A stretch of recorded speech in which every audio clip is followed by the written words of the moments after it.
Have a good one.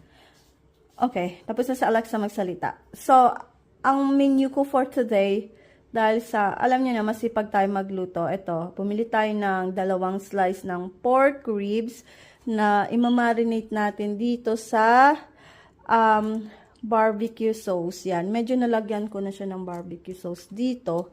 And then, massage ko lang ng konti yung barbecue sauce na yan. Then, iganituhin natin siya. Favorite kasi ito ng mga anak ko, tong pork ribs na to with barbecue sauce. Tapos, syempre, hindi madami, masauce na yung kamay ko. So, punasan kong konti. Then, yung other side naman, lalagyan natin. Ito yung gamit kong barbecue sauce, yan. So, the other side.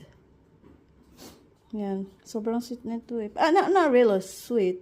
Yung enough lang na makain yung sweetness niya. Strong? It's not strong. So, yan.